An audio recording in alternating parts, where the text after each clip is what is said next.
Bonjour les amis, bienvenue sur Mechatronic, je suis Nicolas et je suis très content de vous retrouver aujourd'hui pour cette nouvelle vidéo où on va parler du mining sur disque dur. Voilà, pense à mettre un petit pouce bleu et à t'abonner à la chaîne si t'es pas abonné. Et puis je te rappelle que tu peux me soutenir en cliquant sur le bouton rejoindre sous la vidéo, tu auras mes vidéos en avance. Voilà, et puis moi ça m'aide beaucoup, hein, bien évidemment. Voilà, alors on va pouvoir commencer. Donc je voudrais te présenter un projet qui s'appelle le BPX Blockchain. Qui est un projet que je trouve très intéressant parce que il mélange en fait un peu les deux mondes, c'est-à-dire il mélange le monde d'Ethereum et il mélange le monde de Chia. Grosso modo, le principe c'est le suivant: le node fonctionne avec GETH, donc qui est le client pour ETH, hein, pour la blockchain ETH. Donc ça veut dire que la blockchain fonctionne sur ETH, mais le mining fonctionne via les plots du Chia. Donc ça veut dire que si tu mines déjà du Chia comme moi, tu peux utiliser tes plots déjà existants pour pouvoir, alors faut pas qu'ils soient compressés je crois, hein, pour pouvoir miner du BPX. Voilà, donc c'est tout simple, hein. Donc je vais te montrer comment tout ça fonctionne, hein, sachant qu'il va falloir installer le node GETH, hein, le client, ils appellent ça le client d'exécution, et puis il va falloir installer aussi le client pour la Beacon blockchain, qui est un client qui permet de faire le mining, hein, le farmer quoi. Voilà. Voilà. Le token, enfin le coin, il est, c'est pas un token, hein, c'est un coin. Le coin, on peut le retrouver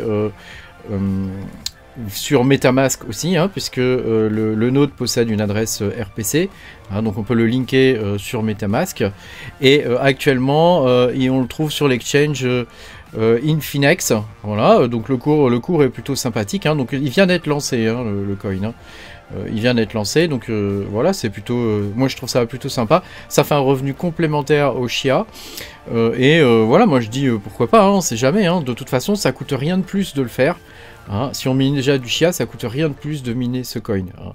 Donc ça coûte pas plus d'électricité ni rien. Ça va coûter un petit peu de ressources système pour faire tourner le node, hein, mais c'est tout. Hein, voilà. Donc moi je trouve le projet intéressant, sachant qu'il est compatible, contrairement à Chia, hein, il est compatible EVM, hein, vu que le client d'exécution c'est le node ETH, hein, donc ma foi, on peut pas faire mieux à ce niveau-là. Hein, voilà, et sachant que voilà, leur credo c'est d'aller contre le fait que les riches deviennent plus riches, hein, donc ils sont contre le proof of stake. Et donc moi je trouve ça très bien d'avoir une blockchain de type ETH sur laquelle on peut miner avec des disques durs. Je veux dire, on a le meilleur des deux mondes en termes d'efficience quoi, hein. En termes d'efficience et de fonctionnalité. Donc moi je trouve le projet vraiment très intéressant, et voilà, je voulais te partager ça un petit peu en avant-première, hein. Voilà, sachant que le projet existait en version 2 déjà, là il est en version 3, donc je vais te montrer comment l'installer et le miner en version 3. Alors moi je le fais sous Linux, mais tu peux aussi le faire sous Windows, ça fonctionne de la même façon, hein, les exécutables à lancer sont les mêmes, voilà, la procédure est rigoureusement la même quoi. Voilà. Donc tu vois, dans les features, il est HDD farming, EVM compatible, Web3 API, et il permet de générer des tokens et des NFT. Hein. Donc les tokens, évidemment, ce sont des espèces de trucs qu'on crée sur la blockchain, hein, qui ne sont pas les coins, hein, et qui, par exemple, USDT ou ce genre de trucs, c'est des tokens, hein, comparé à ETH qui lui est un coin. Voilà. Voilà, alors au niveau de la distribution, il y a un halving tous les 3 ans. Le block reward est de 20 BPX. Voilà, il y a à peu près 4608 environ, hein, 4608 blocs par jour, hein, ce qui fait un current daily supply de 92 000 BPX. Voilà, sachant que il y a un pré-farm dessus qui est de 20 millions. Donc c'est pas le pré-farm est pas énorme, hein. Ici tu as le halving schedule, hein, donc tu vois que actuellement sur les 1000 premiers, sur les 1 million premiers blocs, je sais pas comment on dit, j'ai un petit blanc là, je sais pas comment on dit. Voilà, on a 200 BPX, hein, c'est la période de crasse, hein. Et puis ensuite on a 20 BPX par bloc. Donc actuellement on est dans cette partie là. Voilà. Donc tu peux tu peux en acheter ou en vendre via Infinex. J'ai beaucoup de mal avec les noms des exchanges, hein. Vous noterez ça, hein.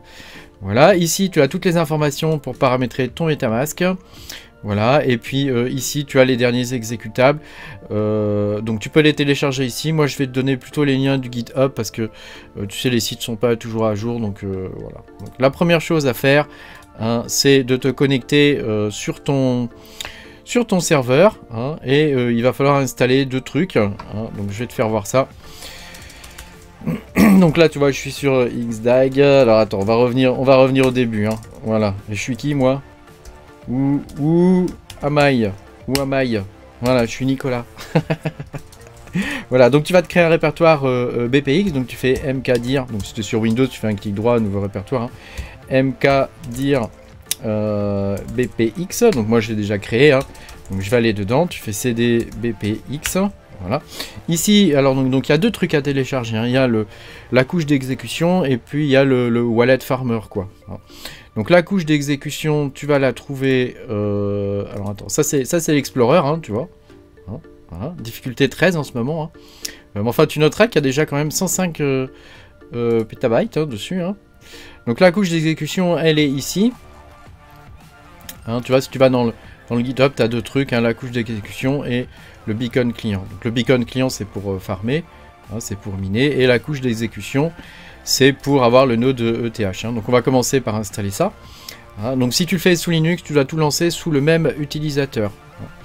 Donc ici tu vas dans Release, là, toc, et tu vois il y a un fichier .deb, hein, pour Debian. Hein. Donc moi j'ai une Debian, hein, donc ça tombe bien. Hein. Si tu as autre chose qu'une Debian, installe une Debian. Hein. Je sais pas trop quoi te dire. Hein. Donc tu prends ce fichier là, tu fais un clic droit, tu fais copier l'adresse du lien, comme ça tu vas dedans, tu fais wget, tu colles ton truc, voilà, donc moi j'ai déjà téléchargé, donc ça c'est le premier truc, hein, à télécharger, hein, donc on va télécharger le second, donc on retourne ici, donc on va télécharger le beacon client, hein, voilà, on va dans release ici, hein, donc là tu vois on est en version 3, tu prends le fichier deb, hein, pour Debian, hein, voilà. Si tu es sous Windows, hein, tu prends l'exécutable, hein, pour les deux, hein, c'est exactement la même chose. Hein. Donc une fois que tu as fait ça, donc là je vais le faire, attends, je fais clic droit, copier, hein. Ensuite tu fais wget, hein, c'est le même principe. Hein. Attends, je vais nettoyer ça, voilà, tu fais wget, ton truc, le nouveau machin là, voilà. Une fois que tu as les deux, tu fais un petit ls, hein, déjà pour vérifier que tu les as bien. Voilà. Tu fais un petit ls, donc tu vois moi j'ai les deux ici. Ensuite tu fais dpkg-i, donc là on va les installer. Hein. Ah attends, avant, moi il est déjà à jour, hein, mais avant tu fais apt, attends, sudo, on va y arriver, hein, sudo apt update and, donc tu mets deux fois et, hein, upgrade, comme ça, -y, hein, voilà, tu lances ça avant. Hein, ça va te permettre de mettre à jour ton système. Hein. Voilà, maintenant on va pouvoir installer les trucs. Donc tu fais dpkg, ah mince c'est pas ça, dpkg-i pour installer. Hein. Et on va déjà installer la couche d'exécution. Donc tu fais bpx voilà, exécution client. Donc tu lances ça, ça va l'installer. Hein. Et ensuite on va installer le suivant qui est le bpx blockchain. Donc tu fais bpx, bpx-beacon client, voilà, comme ça, tu le lances et c'est bon. Il faut que tu vérifies que ton firewall est soit désactivé, soit qu'il accepte le port 8551, donc tu fais UWF statut, hein, pour vérifier que ton firewall, bah moi il est pas installé, hein, donc je l'ai viré. Bon. Fais table-L, voilà, donc tu vois, ah bah non, c'est parce que je suis pas en admin, je suis bête. Je suis pas en admin, je suis bête. Hein. Donc tout ça, tu dois le lancer en admin. Hein. Évidemment, là, tu me vois le faire, mais je suis pas en admin. Hein. Voilà, une fois que tu as installé tout ça, tu repasses sous ton utilisateur normal. Hein. Attends, sudo, quand même, que je lance la commande en entier. Hein. Hein, quand même, hein, c'est mieux. Hein. Voilà, tu vois, moi, le firewall est désactivé. Hein. Comme c'est une machine qui est en interne, il n'y a pas besoin d'avoir de firewall. Quoi. Voilà, une fois qu'on a fait ça, on va pouvoir lancer les trucs. Donc, pour lancer le client, alors moi j'ai fait un petit script, donc tu fais nano exec.sh, ou tu l'appelles comme tu veux, hein.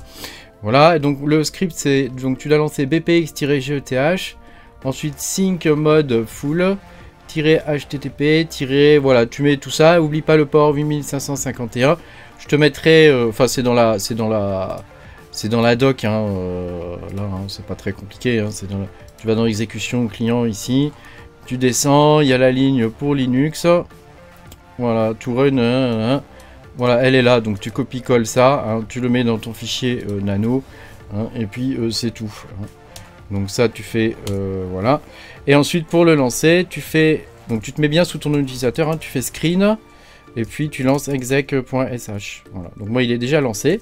Donc je vais faire screen-r. Hein, voilà. Et là donc tu peux le voir, il est en train de tourner. Donc là tu vois qu'il synchronise, il synchronise bien. Hein, voilà. Tu fais CTRL AD pour quitter. Hein. Voilà. Une fois qu'on a fait ça, je vais lancer la remote console. Donc il te faut XRDP. Hein, donc si tu l'as pas, tu veux prendre la main à distance. Hein, tu fais sudo apt install xrdp.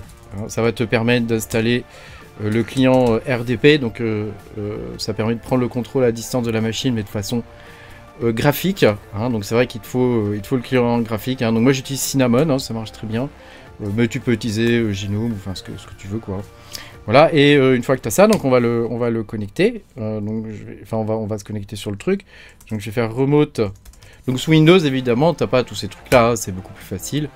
Hein. Donc je me connecte, parce que moi je suis pas sur la machine, hein, mais sous Windows, j'imagine que tu auras un écran. Hein. Voilà ce que ça donne. Hein. Donc tu vas dans ton menu ici et tu tapes BPX. Hein. BPX, comme ça, et tu vas pouvoir le lancer. Hein. Et donc quand tu lances, ça donne ça. Hein. Donc ici, tu peux voir que il est pleinement synchronisé et qu'il est en train de farmer. Donc tu vas aller dans Plo ici et tu vas faire Add Key. Tu cliques dessus et tu cliques sur Import Existing. Donc Import Existing, tu vas pouvoir importer ta clé Chia ici. Tu en as besoin pour pouvoir miner avec tes plots Chia. Sinon il va pas les reconnaître. Tu sais qu'il y a une clé hein, dans les plots, hein, donc si tu mines pas avec ta clé Chia, il les reconnaîtra pas et tu pourras pas miner ce truc là quoi. Hein. Donc une fois que tu as importé ta clé, tu dois ajouter tes plots. Donc là moi j'ai pas fini de tous les mettre là, tu vois. Tu cliques ici et tu fais Add Plot Directory. Tu vois, donc là j'en ai mis 2 mais j'en ai plein d'autres à mettre. Hein, donc je vais les mettre avec toi. Donc moi je les ai mis dans Mount. Hein. Donc Chia 3, voilà, Select Plot, voilà. Add Plot Directory. Enfin bon, je vais pas te faire tout le truc là maintenant dans la vidéo parce que ça va être un peu lourdingue quoi. Voilà. Et donc là il va t'ajouter tes plots et après il va farmer. Donc là tu vois j'ai 284 plots d'ajouter alors qu'en fait j'en ai 559 en tout. Hein. Donc là ça va les ajouter. Et puis donc tu vois ici bah ça va miner. Hein, ça va miner tranquillou. Hein, ça va miner tranquillou. Voilà, bah, c'est à peu près tout ce qu'il y a à savoir là-dessus. Moi je trouve le projet sympa. Je le trouve très intéressant. Et puis bah, j'espère que pour le coup tu pourras, toi qui mines déjà du Chia, tu pourras te faire des petits sous-sous en plus grâce à ça. Alors il y a un truc que je vous ai pas dit, c'est qu'il vous faut installer le wallet MetaMask, hein, évidemment. Donc moi je l'ai installé, il est ici. Hein. Donc tu vois, il vous faut ajouter le réseau. Donc pour ajouter le réseau, c'est facile. Vous allez dans ajouter un réseau ici. Toc, voilà. Ici vous faites ajouter manuellement un réseau. Et là tu vois il y a des informations. Donc vous allez mettre ce qu'il y a ici là. Donc vous network name vous mettez ça. RPC URL vous mettez ça, blabla et blabla. Et donc une fois que vous avez mis tout ça, il va vous ajouter le réseau. Hein. Donc moi j'ai mis aussi, tu vois, j'ai mis aussi ça là, l'explorer de la blockchain. Hein. Donc tu peux recopier, faire une pause sur la vidéo et recopier ce que j'ai mis. Voilà. Donc une fois que vous avez ça, vous allez prendre votre adresse. Hein, parce que ça vous permet quand même de recevoir vos rewards. Ça peut être intéressant. Hein. Vous chopez votre adresse ici.